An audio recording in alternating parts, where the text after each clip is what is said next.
హల్లెలూయా. ఒకసారి గట్టిగా పైకి ఎత్తి చెప్తామా? హల్లెలూయా. చాలా సంతోషం. తిరిగి దేవుడు మనల్ని జ్ఞాపకం చేసుకొని తన మందిర ఆవరణమును మరలా మనకు అనుగ్రహించి ఈ సమయంలో మీ మధ్య నిలబడే గొప్ప ధన్యత దేవుడు నాకు అనుగ్రహించాడు. అందును బట్టి దేవునికి మహిమ ఘనత ప్రభావం కలుగును గాక. ప్రభునందు ప్రియ దేవుని సంగమా, దేవుడు మనల్ని జ్ఞాపకం చేసుకొని మరి యొక్క శుక్రవారం దినంలో మనల్ని సజీవులుగా ఉంచి దేవుని సన్నిధికి మనం రాబడుటకు కృప అనుగ్రహించాడు. అందును బట్టి దేవునికి మహిమ. ఈ దినమున మనం సజీవులుగా ఉంటున్నామంటే దేవుడు అనుగ్రహించిన గొప్ప ఆధిక్యత కదా. ఎంతోమంది మనకి తెలిసి, కొంతమంది న్యూస్ ద్వారా కొంతమంది తెలుస్తుంది, తెలియక ఎంతోమందో కదా, ఎంతమంది పోతున్నారో. వారికంటే మనం గొప్పవారమనా, బలవంతులమనా, మంచి ఆరోగ్యం ఉందనా? కాదు కదా. మన జీవితం ఎలాంటిదంటే అంతలో కనపడి నీటి ఇప్పుడు చూస్తాం కదా, వెళ్తా ఉంటుంది. కళ్ళు తెరిసే లోపల అది ఎప్పుడు పగిలిపెట్టదు. మనది కూడా అంతే. కనుక ప్రియులారా, మనము నిత్యము దేవుని గణపరచవలసిన వారంగా ఉంటున్నాం. హల్లెలూయా, హల్లెలూయా. చాలా సంతోషం. ఈ దినమున దేవుడు మనకు ఇట్టి ప్రశస్తమైన సమయం మనకు అనుగ్రహించాడు. దేవుని వాక్యాన్ని మనం ధ్యానించుకుందాం. దేవుని సన్నిధిలో మనం ఎంతగానో ఆత్మీయంగా బలపడదాం. దేవుని వాక్యం కొరకు ఆశగా మనం ఎప్పుడైతే ఆయన మాటలు వింటామో, ఆశగల ప్రాణమును దేవుడు మనతో మాట్లాడతాడు. ప్రార్థన ద్వారా దేవునితో మనము మన విజ్ఞాపనలు దేవునికి తెలియజేస్తాము. దేవుని యొక్క ఉద్దేశము వాక్యం ద్వారా మనకు తెలియజేస్తాడు కదా. మన యొక్క విజ్ఞాపన ఎవరికి తెలియజేస్తాం? దేని ద్వారా? ప్రార్థన ద్వారా. అయితే మన పట్ల దేవునికి ఒక ఆలోచన ఉంటుంది కదా. మన జీవితం పట్ల దేవునికి ఒక ఆలోచన ఉంటుంది, ఒక ప్రణాళిక ఉంటుంది. ఆ ప్రణాళిక ఎలా మాట్లాడతాడు దేవుడు? వాక్యం ద్వారా మాట్లాడతాడు. హల్లెలూయా. వాక్యాన్ని మనం వింటామో, అప్పుడు వాక్యం మనతో మాట్లాడినప్పుడు, దేవుడు మనతో మాట్లాడినప్పుడు మనం ఆస్వాదించబడతాం. ఆ వాక్యానికి విధేయత చూపించకుండా దాన్ని తిరస్కరిస్తే, వాక్యాన్ని తిరస్కరిస్తే మనం ఏ విధంగా ఆస్వాదించబడతాం, ఏ విధంగా తెలుసుకుంటాం, ఏ విధంగా మనము బలపడతాం. కనుక ప్రియులారా, ఈ సమయం ప్రాముఖ్యమైన సమయం, దేవుడు మనతో మాట్లాడే సమయం. మనం అందరం బైబిల్ చదువుదాం, బైబిల్ తెరుస్తాం. బైబిల్ తెరిచి 33వ కీర్తన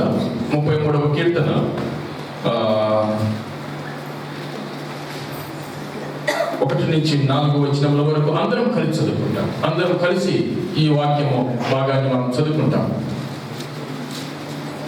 33వ కీర్తన 1 నుండి 4 వచనముల వరకు అందరము కలిసి చదువుకుంటాం. దయచేసి ఒకవేళ బైబిల్ ఆయా కారణం తీసుకురాకపోతే పక్క వారికి సహాయం చేసి దేవుని వాక్యాన్ని మనం చదువుతాం. నీతిమంతులారా,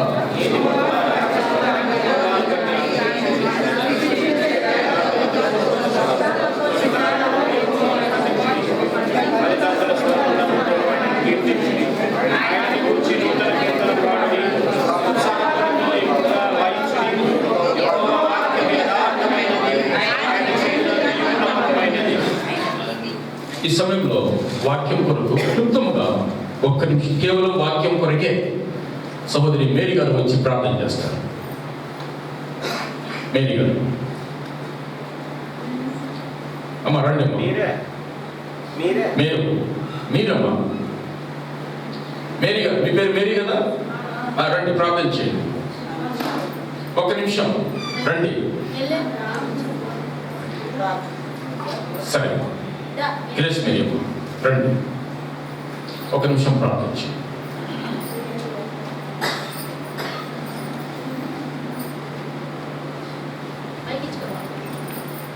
క్లుప్తంగా చేయండి మా. స్తోత్రం తండ్రి, పరిశుద్ధ ప్రేమ తండ్రి, జీవమైన దేవ, నీ బంగారు పరిశుద్ధులు స్తోత్రం తండ్రి. నేను ఈరోజు వాక్య పట్టి తండ్రి, ప్రభా నీకు వందనములు స్తోత్రం. నాన్న మాకు చెప్పి ఆహారం పెడితే మేము ఎవరు వేసుకుంటే తండ్రి ప్రభావ మాకు ఇచ్చిన బహుమతులు మీ భోజనం తోసుకెళ్ళి చూడు నా ప్రేరుకుంటున్నాం తండ్రి. ఆమేన్. దైవ సేవకులు విజయభాస్కర్ గారు ఉన్న కొద్ది సమయం దయచేసి. ప్రియులారా, చదువుకున్న యొక్క వాక్య భాగం మనం గమనిస్తే 33వ కీర్తన మొదటి వచనంలో ఏమని వ్రాయబడింది? నీతిమంతులారా యెహోవాను బట్టి ఆనందగానము చేయండి. ఈ మాట ఎవరన్నారు? 32వ అధ్యాయం పై పక్క ఏమని రాశారు చూడండి? దావీదు కీర్తన. అంటే దాని తర్వాత లేకపోతే అది ఎవరు రాసినట్టు? దావీదు రాశాడు. ఆయన చెప్తూ ఉంటున్న మాట, నీతిమంతులారా యెహోవాను బట్టి ఆనందగానం చేయండి. ఎవరు నీతిమంతులు? ఎవరు నీతిమంతులు? ఎవరు నీతిమంతులమ్మా? దావీదు అంటున్నాడు కదా, ఏమంటున్నాడు? నీతిమంతులారా యెహోవాను బట్టి ఆనందగానము చేయండి. ఆయనలో ఉంటున్న సంతోషాన్ని దేవుని సన్నిధిలో అనుభవించుచు ఆయన చెప్తూ ఉంటున్నమాట కదా. ఆయన చెప్తూ ఉంటున్నమాట ఎవరిని ఉద్దేశించి చెప్తూ ఉంటున్నాడు? నీతిమంతులారా యెహోవాను బట్టి. ఎవరు నీతిమంతులు? ఏమమ్మా, ఎవరు నీతిమంతులు? అమ్మా బ్రదర్స్ చెప్పాలా? నీతిమంతుడైన యేసు ప్రభువు రక్తంలో ఎవరైతే కడగబడతారో వారు నీతిమంతులు. హల్లెలూయా. ఇప్పుడు మనమంతా నీతిమంతులమో కాదా? Praise Lord. ఆయన రక్తంలో కడగబడ్డాం, ఆయన మీద విశ్వాసం ఉంచాం, బాప్తిస్మ సాక్ష్యాన్ని తీసుకున్నాం, సంఘంలో సమాజంలో ఆయన గురించి మనం దేవుని మహిమపరిచాం. ఈ సమయాన దేవుని సన్నిధికి వచ్చాం. ఎందుకు వచ్చాం చెప్పాలి? ఎందుకు వచ్చాం? ఆయన మనము ఆరాధన చేయాలి. హల్లెలూయా. ప్రియులారా, దేవుడు కూడా మన నుండి కోరుకునేది ఏంటంటే ఆయన మహిమపరచడానికే ఆయన ఇష్టపడుతూ ఉంటున్నాడు. దేవుడు చేసిన మేలును మనం జ్ఞాపకం చేసుకొని ఏ విధంగా మనం ఆరాధన చేయాలంట? ఆయనను ఆరాధించువారు, యోహాను రాసిన సువార్తలో ఉంది కదా, ఆయనను ఆరాధించువారు ఆత్మతో సత్యముతో ఆరాధించాలి. ఏ ఆత్మ? దేవుని ఆత్మ. మనము కలిగిన వరమై సత్యముతో. ఏ సత్యం? అవునయ్యా, మీరు వాక్యమై ఉంటున్నారు. ఆ వాక్యమైన మీరు మా కొరకు మీ అమూల్యమైన రక్తాన్ని చిందించారు. మా కొరకు చేసిన త్యాగమును బట్టి ఆ సత్యాన్ని మేము నమ్మిన వారమై ఆ సత్యాన్ని పట్టుకొని ఆత్మతో సత్యముతో మిమ్మల్ని మేము ఆరాధన చేస్తూ ఉంటున్నాం. ఎప్పుడైతే ఆ విధమైన ఆరాధన మనం చేస్తామో ఆ ఆరాధన దేవునికి ఒక ఇంపైన సువాసనగా ఉంటుంది. హల్లెలూయా.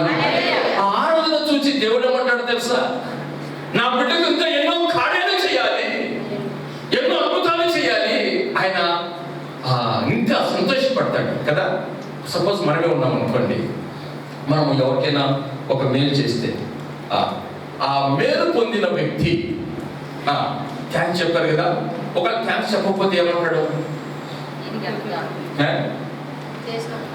కళ్యాణి గారు, ఆయన చూసావా ఎంత పని చేశానండి, నేను కనీసం ఒక థ్యాంక్స్ అనే చెప్పచ్చు కదా. మనం ఇతరులతో పంచుకుంటాం కదా. ఆ థ్యాంక్స్ చెప్పని వ్యక్తి మనుషులు వచ్చి ఏదైనా పని చెప్తే మనం చేస్తామా? ఏమనుకుంటాం? మనకు తెలుసు కదా. చెప్పండి, ఏమంటాం? అతనికి విశ్వాసము కొంచెం కూడా కృతజ్ఞత లేనండి. నేను మొన్న ఇంతకాలం ఇంత పని చేస్తే కనీసం థ్యాంక్స్ కూడా చెప్పలేదు కదా. అది సహజమే. దేవుడు కూడా మనల్ని రక్షించుకున్నది ఎందుకంటే ఆయన కనపరిచే బిడ్డలుగా ఉండాలని. హల్లెలూయా, హల్లెలూయా. ఒక సపోజ్ థ్యాంక్స్ చెప్పిన తర్వాత ఆయన ఇంకా ఎక్కువ కృతజ్ఞుడై ఒక మంచి గిఫ్ట్ తీసుకొని, చాలా మంది వెళ్తారు కదా, ఏదైనా పని చేస్తే ఒక మంచి గిఫ్ట్ తీసుకెళ్ళి వాళ్ళకి ఇవ్వడానికి ప్రయత్నం చేస్తారు. ఒకళ్ళు ఇచ్చారనుకోండి, ఆ పని చేసిన వ్యక్తి ఎంత సంతోషిస్తాడు. అంటే ఎందుకండి ఇవి, ఎందుకండి ఇవన్నీ అంతగా ప్రేమిస్తాడు, సంతోషిస్తాడు. పక్కన వాళ్ళతో కూడా చెప్తాడు కదా, ఏమని చెప్తాడు, నీ చేసిన మేలు మర్చిపోకుండా. చూసావా ఎంత సుందరంగా ఉందో. డబ్బు సమస్య కాదు, ఆ కృతజ్ఞత సమస్య. హల్లెలూయా. ప్రభువు కూడా మనం చేసే ఆరాధన, ఆత్మతో సత్యంతో చేసే ఆరాధన, ఆయన ఎవరు చూసి సంతోషిస్తాడు చెప్పాలి? ఎవరిని చూసి సంతోషిస్తాడు? మన ఆరాధన ఎవరు చూస్తూ ఉంటారు? ఇంకెవరు చెప్పాలి అయ్యా? ఎవరు చూస్తారు? సాతాను గాడు కదా. దేవునికి మహిమ పొందేది వాడికి ఇష్టంలే కదా. ఎప్పుడైతే ఆత్మతో సత్యముతో విరిగిన మనసుతో దేవుని మనం ఆరాధన చేస్తామో, దేవుడు అలా వారు చూసావా నా బిడ్డ, యోగుల గురించి అలా డిస్కషన్ జరిగింది కదా. యోగుల గురించి మన గురించి డిస్కషన్ జరుగుతుందా? జరిగించాలి. హల్లెలూయా. దావీదు చెబుతూ ఇంకోటి ఏమంటాడు తెలుసా? స్తుతి చేయుట యథార్థవంతులకు, యథార్థముగా ఆయన బిడ్డలుగా స్తుతి చేయుట అది శోభస్కరం, అది ఆశీర్వాదకరం. కనుక ప్రియులారా, మనము నిత్యము దేవుని కొనియాడేవారముగా ఉండాలి. ఆయన చేసే మేలు మనకు 24 గంటలు మేలు చేస్తూ ఉంటున్నాడు కదా. 24 గంటలు క్షణము ఆయన మనల్ని జ్ఞాపకం చేసుకుని మేలు చేస్తూనే ఉన్నాడు. కృతజ్ఞతగా 24 గంటలు మనం ఆయన కృతజ్ఞత చెల్లిస్తూ ఉండాలి. హల్లెలూయా. అలా చెప్తూ 10 తంతుల స్వరమండలముతో ఆయనను, ఏంటి 10 తంతులు? గతంలో మీ మధ్య చెప్పాను అనుకుంటా. ఏంటి 10 తంతులు? ఆర్గనం, 2 తబలాలు, కాదు కదా. అవి మనకు రాళ్ళలో ఏం చేస్తారు? దాంతో వాంచలేము కదా. ఏంటి 10 తంతులు చెప్పాలి? ఏంటి 10 అమ్మా? Praise Lord. ఇంకా 2 చేతులు. ఓకే అమ్మా, అంటే ఒక లైన్ లో పడ్డారనమాట. దేవుడు మనకి ఇచ్చిన ఈ 2 చేతులు ఎన్ని? 2 కాళ్ళు ఎన్ని? కాళ్ళు ఎన్ని? 2 ఉందా? 4. దాని తర్వాత ఇంకేమున్నాయి? 2 చెవులు. 2 చెవులు మొత్తం ఇప్పుడు ఎన్ని? 6. ఇంకా అమ్మా నోరు 1, 7. ఇంకా 2 కళ్ళు 9. ఇంకా కదా.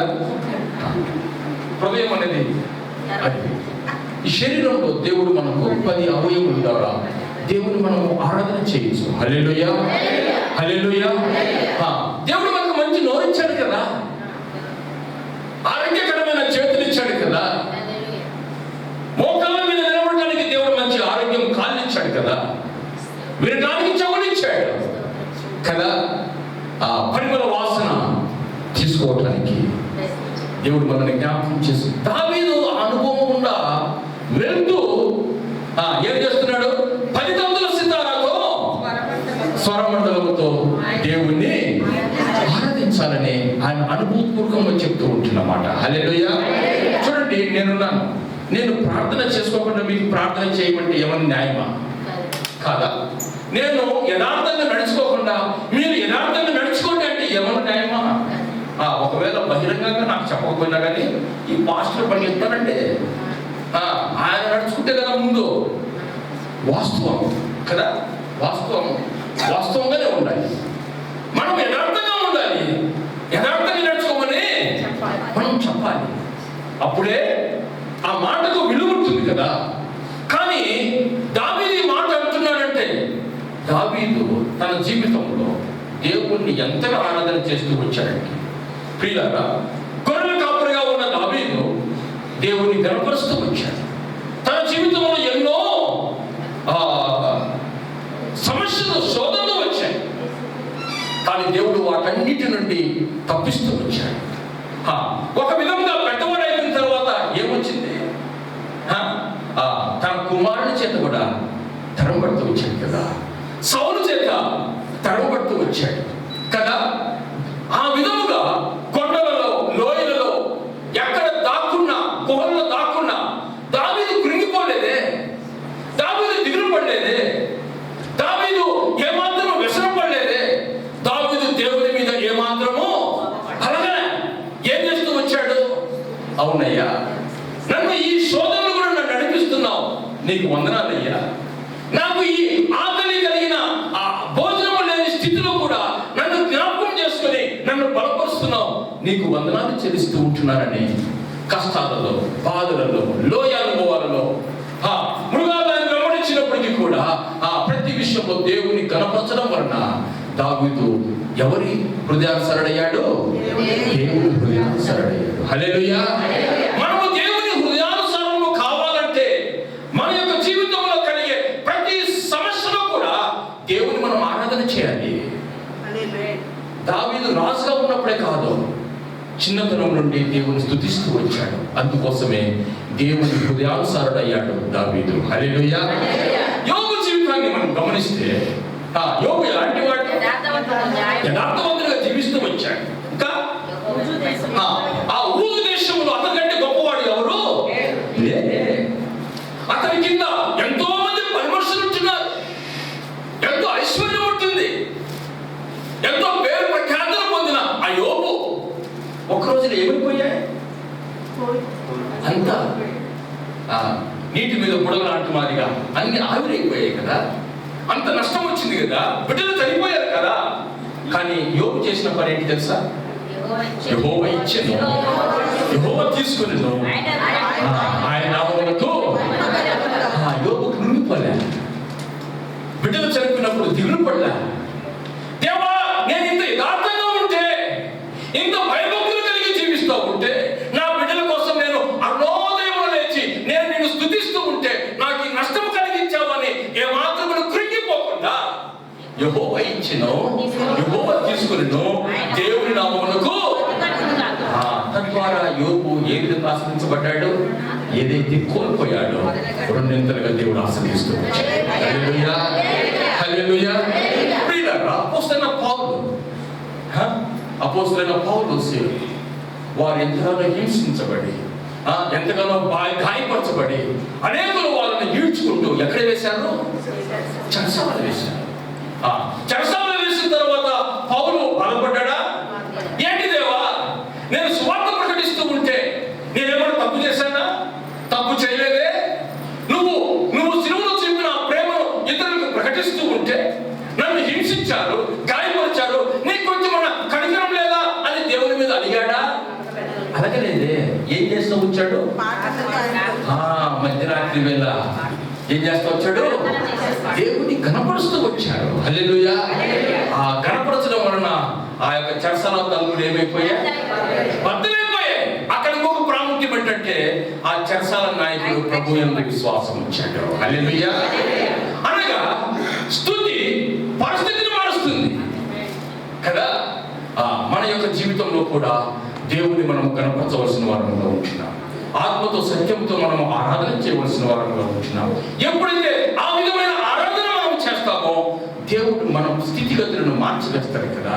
మన జీవితంలో నిత్యము సంతోషాన్ని అనుభవించడానికి కృప అనుగ్రహిస్తాడు. ప్రియులారా, ఈ సమయంలో దేవుని సన్నిధికి వచ్చిన మనం దావీదు అనుభవంలో మనం పొందాలని దేవుని యొక్క ఉద్దేశం. ప్రియులారా, దేవుడు చేసిన ఉపకారం చూడండి. అదే కీర్తన 116వ కీర్తన. ఏ విధంగా మనం ఆరాధన చేయాలి, ఎందుకు మనము దేవుని ఆరాధన చేయాలి అని మనం గమనిస్తే కీర్తన 116వ కీర్తన 10వ వచనం చదవమ్మా. యెహోవా నాకు చేసిన ఉపకారములన్నిటికీ నేను ఆయనకేమి చెల్లించెదను? రక్షణ పాత్రను చేత పట్టుకుని యెహోవా నామములో ప్రార్థన చేసేదను. యెహోవాకు నా మృక్కుబడులు చెల్లించెదను. ఆయన ప్రజలందరి ఎదుటనే. దావీదు ఎక్కడ చెల్లిస్తూ ఉంటున్నాడు? యెహోవా మందిరంలో ఆయన ప్రజలందరి ఎదుట దేవుని కనపరుస్తూ ఉంటున్నాడు. హల్లెలూయా. ఈ దినాలలో ప్రియులారా, చాలా మంది మనం ఏం చేస్తాం తెలుసా?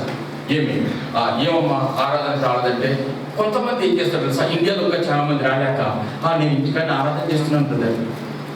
ఆరాధన ఎక్కడ చేయమని దేవుని మందిరంలో మనం ఆరాధన చేయాలి.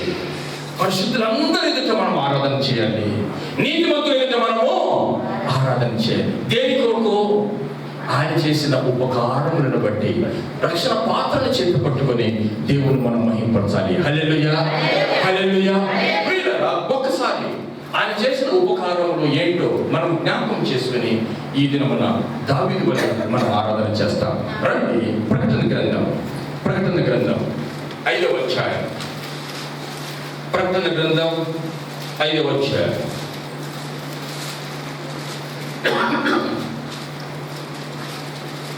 ప్రకటన గ్రంథం 5వ అధ్యాయం 5వ వచనమమ్మ.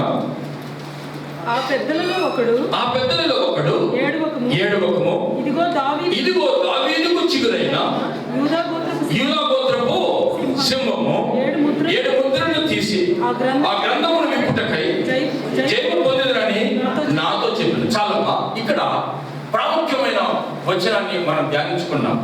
ఏమని వ్రాయబడిందంటే, ఇదిగో దావీదుకు చిగురైన యూదా గోత్రపు సింహం. ప్రభు ఏమై ఉంటున్నాడు? యూదా గోత్రపు సింహం అయి ఉంటున్నాడు. హల్లెలూయా.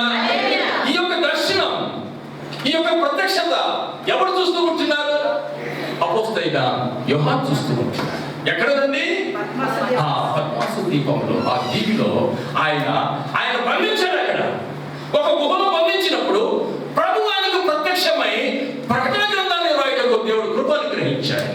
అలా ప్రత్యక్షమై ఆయన చెప్తూ ప్రభు ఆయనకు ఏ విధంగా ప్రత్యక్షపరచబడ్డాడు? యూదా గోత్రపు సింహముగా ఆయన ప్రత్యక్షపరచబడ్డాడు. ప్రియులారా, మన దేవుడు యూదా గోత్రమైన సింహం కదా. ఆయనకు అనేక నామాలు ఉంటున్నాయి. అందులో ఒక నామం యూదా గోత్రపు సింహమైన దేవ మిమ్మలను. యూదా గోత్రపు సింహం, సింహం యొక్క లక్షణాలు. ఎవరన్నా సింహాన్ని సహకరించారా? పోయి ముద్దు పెట్టుకున్నారా? ఏమమ్మా, ఎందుకు పెట్టుకో? కడిచేస్తుందా? సింహం యొక్క లక్షణాలు ఏంటి అమ్మా? సింహం యొక్క లక్షణాలు, మన దేవుడు యూదా గోత్రపు సింహం మంచి, కానీ సింహం యొక్క లక్షణాలు ఏంటి? రండి, యెషయా గ్రంథం, సామెతల గ్రంథం 30వ అధ్యాయం. అది కూడా మనకు తెలుస్తుంది కదా. సామెతల గ్రంథం 30వ అధ్యాయం 30వ వచనం. టీవీతో నడిచినవి 4 కలవు. అవేవనగా ఎల్ల మృగములలో పరాక్రమము గలదై ఎవరికైనా భయపడి వెనుకకు తిరగని. ఇప్పుడు సింహం యొక్క లక్షణం ఏంటంట? ఎవరికి భయపడక వెనకకు తిరగని సింహం. ఎల్ల మృగములలో పరాక్రమం గలదై. హల్లెలూయా, హల్లెలూయా. సింహం యొక్క లక్షణం ఎల్ల మృగములలో పరాక్రమం కలిగినది. మన దేవుడు కూడా దేవుడులందరికంటే గొప్ప దేవుడు కదా. హల్లెలూయా. సింహం యొక్క లక్షణం అది పరాక్రమం కాదంట. అది ఏమాత్రము భయపడేది కాదు. వెనకంజ వేసే స్వభావము దానికి లేదు. అదే విధంగా యెషయా గ్రంథంలో మనం గమనిస్తే 31వ అధ్యాయం 4వ వచనంలో ఒక మంచి మాట అక్కడ వ్రాయబడి ఉంటున్నది. యెహోవా నాకు ఇలాగ సెలవిచ్చెను, తప్పించుటకై గొర్రెల కాపురుల సమూహము కూడిరాగా. 31:4 ఓకేనమ్మా.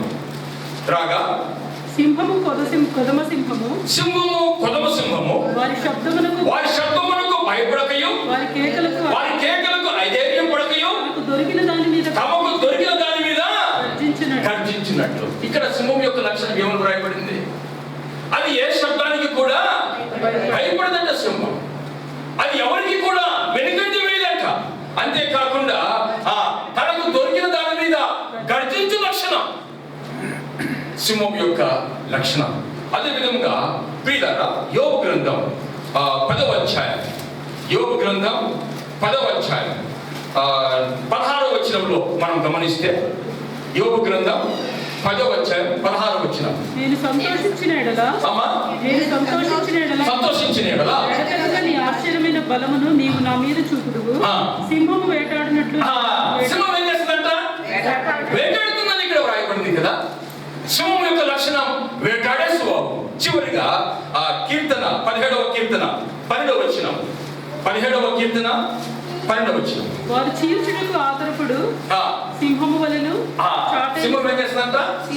చీల్చుటకు ఆతరపడుతుంది. ఇంతవరకు సింహం గురించి మనం ఇంత వచ్చాం కదా. పరాక్రమం కలిగిన എല്ലാ మృగములలో పరాక్రమం కలిగిన సింహం. అది శబ్దానికి భయపడదు, కేకలకు భయపడదు, అది గర్జించు స్వభావం కలది. ఏమాత్రము వెనకంటి వేయక చీల్చుటకు ఆరాటపడే సింహం. ప్రియులారా, అయితే మన ప్రభు ఎలాంటి దేవుడని అక్కడ దర్శనం చూపిస్తూ వచ్చాడు. యూదా గోత్రపు. ప్రియులారా, ఇశ్రాయేలు ప్రజలు పాపం చేసినప్పుడు దేవుడు ఏం చేస్తాడు తెలుసా? వెంటనే ఆయన మహా రోషము కలిగిన దేవుడు. మన దేవుడు భయంకరుడు రాయబడింది. ఆయన పాపిని ప్రేమిస్తాడే కానీ పాపమును ద్వేషిస్తాడు. ఏ మాత్రము సహించడు. సహించే లక్షణం కాదు పాపమును. ఆయన అంత పరిశుద్ధుడు. గర్జిస్తాడు. అయ్యా, నువ్వు పాపం చేశావు, దేవుడు ముట్టుకోవద్దు, ముట్టుకుంటే చనిపోతా వచ్చాడు కదా. ఉజ్జా ఏం చేశాడు? ఆయన సహాయం చేయడానికి వెళ్ళాడు కదా. ఆయన ఏమన్నా తప్పు చేశాడా? కానీ దేవుని దృష్టిలో తప్పే. ఎందుకంటే అది ముట్టే వాళ్ళు మాత్రమే ముట్టాలి కదా. అది ముట్టే వాళ్ళు మాత్రమే మనసాన్ని ముట్టాలి. అందరూ ముట్టడానికి వీల్లేదు. ఈ దినాల్లో సేవకుడు వాళ్ళు ముట్టగా కంటే చూసావా, సేవకుడు అంటే ముట్టద్దు అన్నాడు. ప్రియులారా, వాక్యానుసారమైన జీవితం మనం జీవించాలి. అప్పుడే దేవునికి మన మహిమ. హల్లెలూయా. మన దేవుడు గర్జించు సింహమైన దేవుడు. ఆయన పాపిని ప్రేమిస్తాడు కానీ పాపమును. చూడండి, ఆ కలువరి శిలువలో ఆ 4వ మాట ప్రభు ఏమన్నాడు? ఏమమ్మా? నా దేవా ఎందుకు చేయి వదిలిపెట్టాడు కుమారుడిని? ఎందుకు వదిలిపెట్టాడు? ఉద్దేశం ఏంటి తెలుసా? సర్వమానవాది పాపము ఆయన మీద మోపబడిన వలన ఆయన చేయి పట్టుకునేదానికి ఆస్కారము లేదు. ఆయన పాపంగా చేయబడ్డాడు. అందుకోసమే ఆయన చెయ్యి వదిలిపెట్టాడు. మన దేవుడు యూదా గోత్రం. హల్లెలూయా, హల్లెలూయా. అలాంటి దేవుడు తర్వాత ఆయన ఏ విధంగా ప్రత్యక్షపడ్డాడు తెలుసా? రండి మా ప్రకటన గ్రంథం 5వ అధ్యాయం 6వ వచనం. మరియు సింహాసనమునకును ఆ 4 జీవులకును పెద్దలకును మధ్యను వధింపబడినట్లుండిన గొర్రెపిల్ల నిలిచి ఉండుట చూచి. Praise Lord. ఇక్కడ ఏ విధంగా ప్రభు ప్రత్యక్షమవుతూ వచ్చాడు? వధింపబడినట్లుండిన గొర్రెపిల్ల నిలిచి ఉండుట. ఇక్కడ మొట్టమొదటిగా ప్రభువు సింహంగా ఉన్నాడు. యూదా గోత్రపు సింహంగా ప్రత్యక్షం అవుతూ వచ్చాడు. మనం ఆ కింద లైన్లోని మనం చూస్తే వధింపబడిన గొర్రె పిల్లగా ఆయన అక్కడ ఉన్నట్లుగా మనం చూస్తూ ఉంటున్నాం. హల్లెలూయా. గొర్రె ఎలాంటి చెప్పండి అమ్మా? సాధు చెందుతూ ఉంటాం కదా మనము. మన దగ్గరికి వెళ్ళి దాన్ని ఆడుకోవచ్చు, ముద్దుకుంటాం, రకరకాలుగా దాన్ని మనం చేస్తాం. ఏమన్నా హాని చేస్తుందా? నువ్వు ఒకవేళ కొట్టిన కానీ అని పక్కన ఉంటుంది కదా. దాన్ని మడబట్టి కట్ చేస్తా ఉన్నా కానీ ఎదిరించుకుంటా అలాగే ఉంటుంది. కానీ తిరగబడి అది హాని చేయదు. వీళ్ళగా ఆ గొర్రెను ఇశ్రాయేలు ప్రజలు ఏం చేస్తా ఉన్నారు తెలుసా?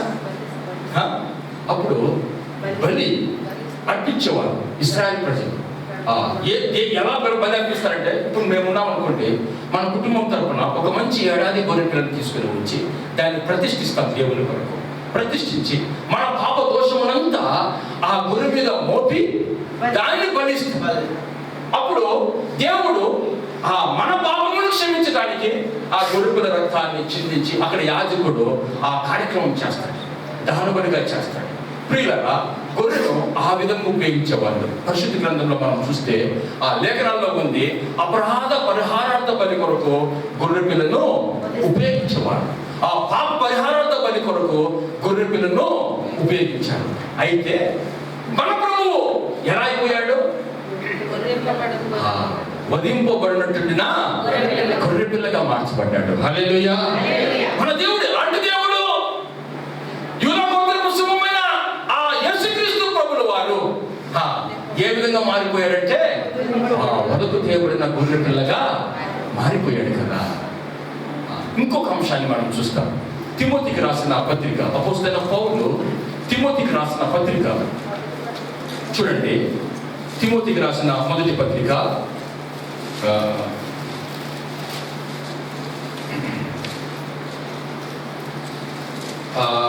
6వ అధ్యాయం 15వ వచనం. శ్రీమంతుడును అగ్నిదేవుడునకు సర్వాధిపతి యుక్త కాలములయందు ఆ ప్రత్యక్షతను కనపరచును. ఆ సర్వాధిపతి రాజులకు రాజు ప్రభువులకు ప్రభువై ఉన్నాడు. హల్లెలూయా. ఇక్కడ మన ప్రభువు ఏమని వర్ణించబడుతూ ఉంటున్నాడు? శ్రీమంతుడును అద్వితీయుడైన సత్యదేవుడు, రాజులకు రాజు, ప్రభువులకు ప్రభువుగా ఆయన కొనియాడబడుతూ ఉంటున్నాడు. మన దేవుడు రాజులకు రాజు. హల్లెలూయా. ప్రియులారా, రాజు యొక్క బాధ్యతలు ఏముంటాయి? రాజు ఎలా ఉంటాడు చెప్పాలి. రాజు ఎలా ఉంటాడు? సింహాసనం మీద ఆసీనుడై ఉంటాడు. అంతేకాకుండా యుద్ధానికి ముందుగానే ఉంటాడు. అందరి ఎదుట ఆయన శాసనం చేస్తాడు కదా. రాజు శాసనం, రాజు ఏది చెప్తే అది జరగాల్సిందే. రాజు ఆయనకు ఎదురు తిరగదు. రాజు ఆ విధంగా ఉంటాడు. అంతేకాకుండా రాజు ఎదుట ఆయన ఏమంటాడు తెలుసా? ఆయన పూజార్హుడు కదా. రాజు ఎదుట అందరూ వచ్చి ఆయన ఎదుట సాగిలపడతారు. ఆయనను సాగిలపడి ఆయన్ని గౌరవిస్తారు. మన దేవుడు ఇక్కడ ఎలా ఉన్నాడు? రాజులకు ఆయన పూజార్హుడు, మహాగణుడు, మహోన్నతుడు, పరిశుద్ధుడు, నీతి నివాసి అయిన దేవుడు, ధవల వర్ణుడు, రక్తవర్ణుడు, 10,000 మందిలో అతి కాంక్షణీయుడు, యుగములకు సజీవుడైన దేవుడు. ప్రియులారా, అలాంటి రాజులకు రాజైన యేసు ప్రభు మన మధ్యకి ఎలా వచ్చాడో చూస్తామా? ఫిలిప్పీయులకు రాసిన పత్రిక అపోస్తలుడైన పౌలు ఫిలిప్పీయులకు రాసిన పత్రిక 2వ అధ్యాయం.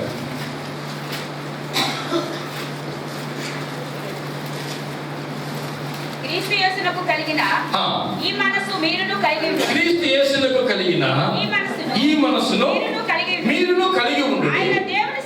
ఆయన దేవుని స్వరూపమై ఉండి దేవునితో సమానముగా ఉండుట విడిచిపెట్టకూడని భాగ్యమని ఎంచుకొనలేదు గాని మనుషుల పోలికగా పుట్టి దాసుని స్వరూపమును ధరించుకొని తన్ను తానే రిక్తునిగా చేసుకొని మరియు ఆయన ఆకారమందు మనుషునిగా కనబడి మరణము పొందినంతగా, అనగా శిలువ మరణం పొందినంతగా విధేయత చూపిన వాడై తను తాను. ప్రియులారా, రాజులకు రాజైన ఆ ప్రభువు ఇక్కడ ఏ విధంగా మనకు కనపడుతూ వచ్చాడు? మనుషుని పోలికగా పుట్టాడు. ఎలాంటి స్వరూపాన్ని ధరించుకొని వచ్చాడు? దాసుని స్వరూపాన్ని ధరించుకొని తను తాను రిక్తునిగా చేసుకుంటాడు కదా. శిలువ మరణం పొందినంతగా ఆయన తను తాను. మొట్టమొదటిగా మనం గమనిస్తే ప్రియులారా, యూదా గోత్రపు సింహమైన ఆ ప్రభువు వలకు తేబడిన గొర్రె పిల్లగా మారిపోయాడు. రాజులకు రాజైన ఆ ప్రభువు దాసుని స్వరూపాన్ని ధరించుకొని ఆయన ఈ లోకానికి వచ్చాడు. ప్రియులారా, ఆయన ఈ లోకానికి రావడమే కాకుండా విధేయత కలిగిన వాడై తను తాను తగ్గించుకుంటూ వచ్చాడు. హల్లెలూయా. శిష్యుల పాదములు కడుగునంతగా ఆయన తగ్గించుకుంటూ ఆయన ఈ లోకంలో జీవిస్తూ వచ్చాడు. ప్రియులారా, ఎందుకు ప్రభు ఈ కార్యం చేశాడు? సింహపు లక్షణాలు కలిగి ఉన్న ఆ ప్రభు గొర్రె లక్షణాలు ఎందుకు కలిగి ఉన్నాడు? రాజైన దేవుడు దాసునిగా ఎందుకు వచ్చాడు? రండి, ఎఫెసీయులకు రాసిన పత్రిక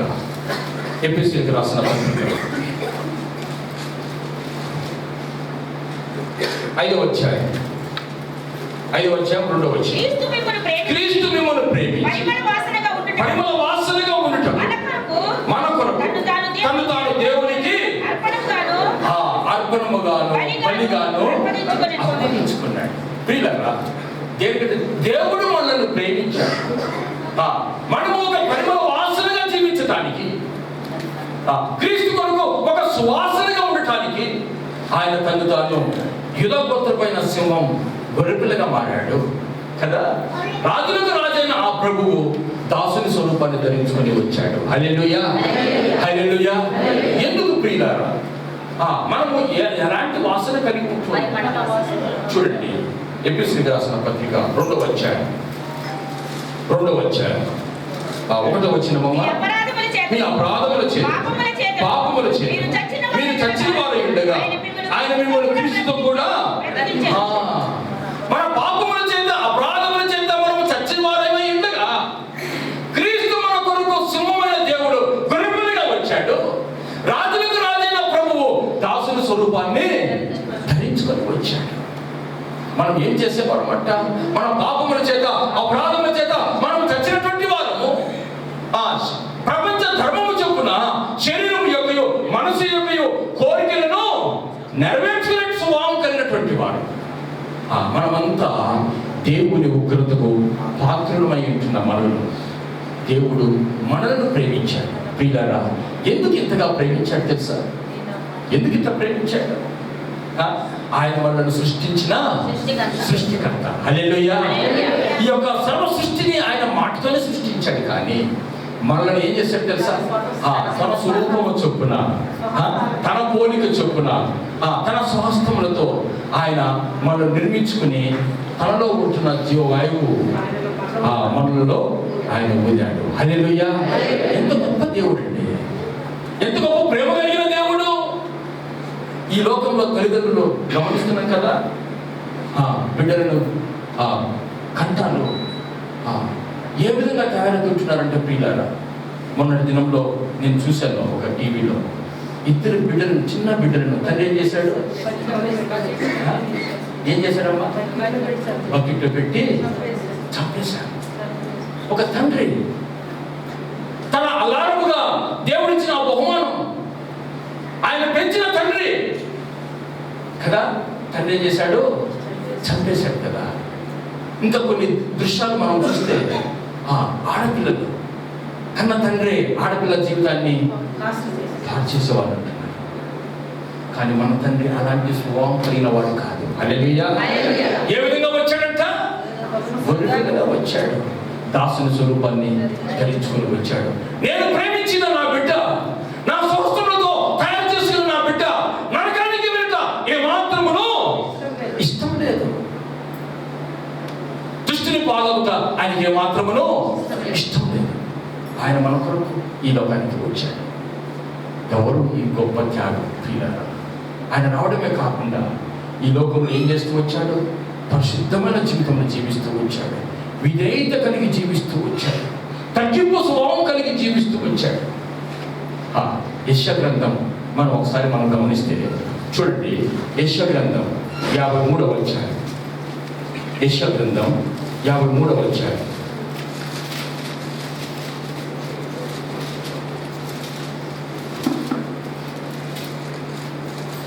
మూడవ వచనం. అతడు తృణీకరింపబడిన వాడు, మనుషుల వలన విసర్జింపబడిన వాడు. చూడండి, యూదాగోత్రపు సింహమైన ఆ దేవుడు, రాజులకు రాజైన ఆ దేవుడు గొర్రెపిల్లగా ఈ లోకానికి వచ్చాడు. దాసుని స్వరూపాన్ని ధరించుకుని ఈ లోకానికి వచ్చాడు. మనుషుల చేత ఆయన ఏమైపోతుంటున్నాడు? విసర్జింపబడుతూ వచ్చాడు. ఒకప్పుడు శాసనం చేసిన ఆ రాజు, యుగ యుగములు కొనియాడబడుతున్న ఆ రాజు మన కొరకు మనుషుల చేత విసర్జింపబడుతూ వచ్చాడు కదా. అంతేకాకుండా నిశ్చయముగా అతడు మన రోగములను భరించెను, మన వ్యసనములను వహించెను, మన అతిక్రమ క్రియలను బట్టి అతడు గాయపరచబడెను, మన దోషములను బట్టి నలుగొట్టబడెను, మన సమాధానార్థమైన శిక్ష అతని మీద పడెను, అతడు పొందిన దెబ్బల చేత మనకు ప్రభు చేసిన ఉపకారములండి. దావీదు ఏమాత్రమును మర్చిపోక ఆత్మతో సత్యముతో ఆరాధన చేస్తూ నీతిమంతులారా యెహోవాను బట్టి ఆనందగానము చేయడని చెప్తూ ఉంటాడు. ఈ దినమున ప్రియులారా మన ఆరాధన ఎలా ఉంది? దేవుడు ఏం చేసిన మేలును మనం జ్ఞాపకం చేసుకుంటున్నామా? దేవుడు చూపిన ఆ ప్రేమను మనం జ్ఞాపకం చేసుకుంటున్నామా? దేవుడు చూపిన ఆ మాదిరికరమైన జీవితాన్ని జ్ఞాపకం చేసుకుంటూ ఆ విధంగా జీవిస్తూ దేవుని మనం గర్వపరుస్తూ ఉంటున్నామా? యెహోవా మనందరి దోషములు అతని మీద పడెను, అతడు దౌర్జన్యమునందెను, బాధింపబడినను అతడు నోరు వలుపు చేయబడిన గొర్రె ఏ విధంగా మౌనంగా ఉంటుందో అలాంటి మౌనము ప్రభు మన కొరకు వహిస్తూ వచ్చాడు. హల్లెలూయా. ఆ శిలువ వేస్తూ వచ్చిన సమయంలో ఎంతమంది ఆయన అపహాసం చేస్తూ వచ్చారు, ఎంతమంది గాయపరుస్తూ వచ్చారు, హేళన చేస్తూ వచ్చారు, కొట్టుతూ వచ్చారు. కొరడాలతో ఆయన ఈపంతా కొన్ని వేల గాయాలు అయినట్టుగా రాయబడి ఉంచినది. పిల్లలు భారమైన శిలువ మోస్తూ ఆయన అపహాసం చేస్తూ వచ్చాడు. నువ్వు యూదుల రాజు అయితే నీవు మమ్మల్ని కూడా హేళన చేస్తూ వచ్చారు, హేళన చేస్తూ వచ్చారు. ఇదంతా ఎవరి కోసం? ప్రియులారా, మన కోసం, మనల్ని ప్రేమించి మనం ఒక పరిమళ వాసనగా ఆయన కొరకు జీవించాలని అంత గొప్ప త్యాగం చేసిన ప్రభు. ప్రియులారా, అనేక మంది చూస్తూ హేళన చేస్తూ ఉంటున్న సమయంలో, అనేక మంది చూస్తూ గాయపరుస్తూ ఉంటున్న సమయంలో ఆయన రక్తం కారుతూ ఉంది, ఆయన రక్తం కారుతూ ఉంది. అందరూ చూసి హేళన చేస్తూ ఉంటున్నారు. అప్పుడు ఆయన అన్న మాట, తండ్రి వీరేమి చేస్తున్నారు, వీరెరుగురు కనుక సిలువ దేనికి సాదృశ్యం? ప్రేమకు సాదృశ్యం. సిలువ క్షమాపణకి సాదృశ్యం. సిలువ తగ్గింపుకు సాదృశ్యం. సిలువ పరిశుద్ధతకు సాదృశ్యం. సిలువ విధేయతకు సాదృశ్యం, మంచితనానికి సాదృశ్యం, దీర్ఘశాంతానికి సాదృశ్యం. ప్రియులారా, ఈ దినమున దేవుడు చేసిన ఉపకారములను మనం జ్ఞాపకం చేసుకుని దేవుని మనం మహిమపరుస్తూ మన లోకయాత్రలో మనం ఎలా ఉండాలో తెలుసా? రండి, అపోస్తలుడైన పౌలు రోమీయులకు రాసిన పత్రిక 12వ అధ్యాయం 1-2 వచనాలు మనం ఇంతకు చదివాం కదా. కాబట్టి సహోదరులారా, పరిశుద్ధమైన దేవునికి అనుకూలమైన సజీవ యాగముగా మీ శరీరములను ఆయనకు సమర్పించుకొనుడని దేవుని వాత్సల్యమును బట్టి మిమ్మును బతిమాలుకొనుచున్నాను. ఇంటి సేవ మీకు యుక్తమైనది. మీరు ఈ లోక మర్యాదను అనుసరింపక ఉత్తమమును అనుకూలమును సంపూర్ణమైన దేవుని చిత్తముగా పరీక్షించి తెలుసుకున్నట్లు మీ మనసు మారి నూతనమగుట వలన రూపాంతరము పొందింది. హల్లెలూయా. అపోస్తలుడైన పౌలు రోమీయులతో మాట్లాడుతూ ఆయన ఏమంటున్నట్టు తెలుసా? దేవుని చిత్త ప్రకారం మీరు నడుచుకోవాలి. ఉత్తమమును అనుకూలమునైన దేవునికి సజీవ యాగముగా మన శరీరములను సమర్పించుకొని ఎవరిలో రూపాంతరం చెందాలా? ప్రభువులో మనం రూపాంతరం చెందాలి. ప్రభు చేసిన లక్షణాలు ఏంటి? యూదాగోత్రపు సింహమైన ప్రభువు గొర్రెపిల్లగా మారిపోయాడు కదా. రాజులకు రాజైన ఆ ప్రభువు దాసుని రూపముగా మారిపోయాడు కదా.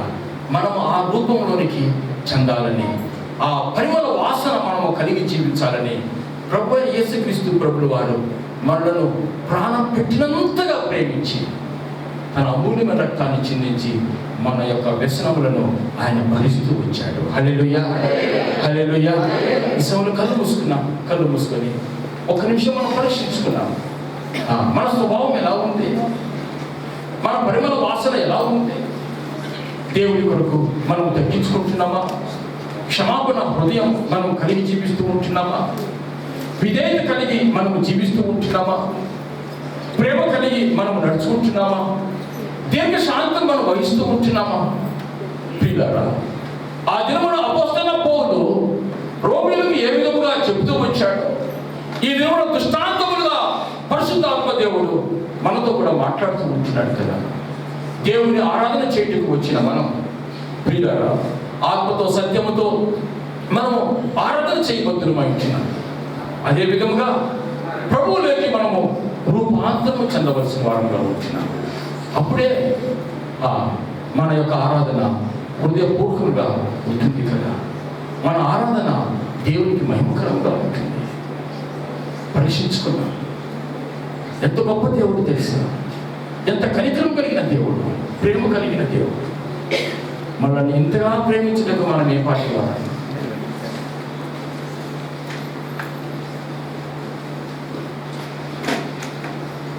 ఆ దేవుడు మనం అనుకోవచ్చు, ప్రభు వారు సిలువ వేశారు, మనం వేయలేదని.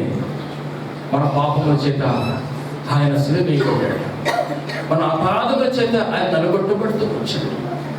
ఈ దినమున సరి చేసుకున్నాం.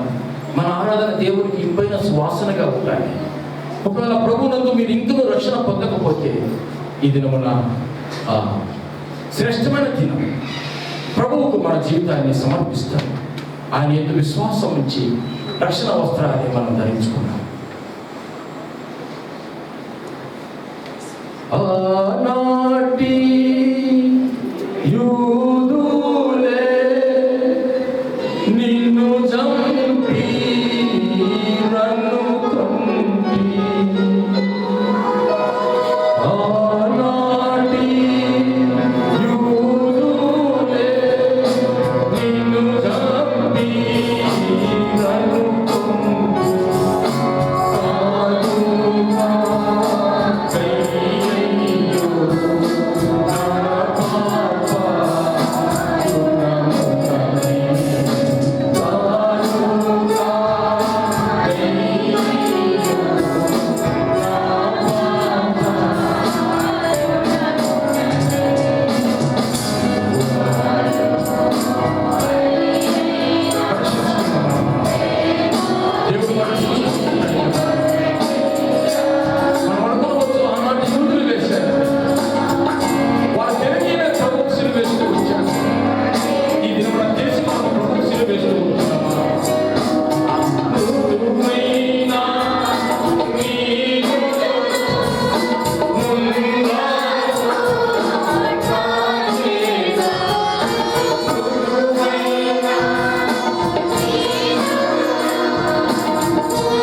హృదయాన్ని ఇంకా దేవుడికి ఇవ్వలేకపోతూ ఉంటున్నావా? నీ హృదయాన్ని ఇంకా కఠినపరుచుకుంటున్నావా? దేవుడి సన్నిధికి వస్తూ ఉంటున్నావా? రక్షణ వస్త్రాన్ని ఇందులో ధరించలేకపోతూ ఉంటున్నావా? ఆయన రక్తంలో కడగబడలేదా? గొర్రెపిల్లగా నీ కొరకు మారాడు కదా ప్రభు. దాసుని స్వరూపాన్ని నీ కొరకు ధరించుకున్నాడు కదా. ఈ సమయంలో ఆయన సత్యాన్ని విన్న నీవు, ఆయన మాట విన్న నీవు, ఇదే రక్షణ దినం, దీనికి అనుకూలమైన సమయం. ఎవరైతే ప్రభువునందు విశ్వాసం వచ్చారో, బాప్తిసం తీసుకోలేదు, ఈ దినంలో నేను ప్రభు వాక్యాన్ని అంగీకరించాను, యూదా గోత్రపు సింహమైన ప్రభువు నా కొరకు గొర్రెపిల్లగా మారాడు, రాజులకు రాజైన ప్రభువు నా కొరకు దాసుల స్వరూపాన్ని ధరించుకున్నాడు.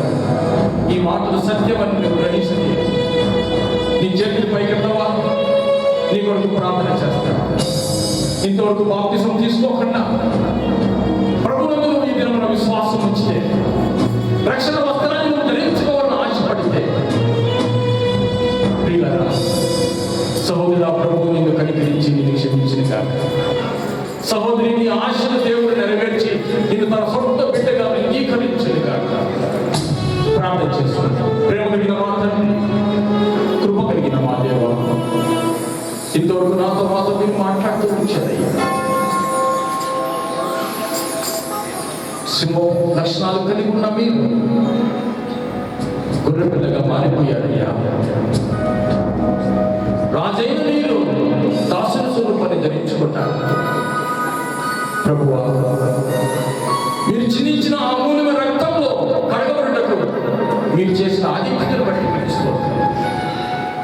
ఎదురమన్న ప్రభువా, నీ బిడ్డలు ఎవరైతే చేతులెత్తి నీ వైపు చూస్తూ వారు తీర్మానం చేసుకుని ఇచ్చినారు, వారి తీర్మానాలను మీరు స్థిరపరిచి బలపరచమని ప్రార్థిస్తున్నారు. దేవ, సంఘం ఎదుట, సమూహం ఎదుట బాప్తిసం తీసుకుని మిమ్మల్ని మహిమపరచుటకు వారి మీరు బలపరచమని ప్రార్థిస్తున్నారు. దేవా,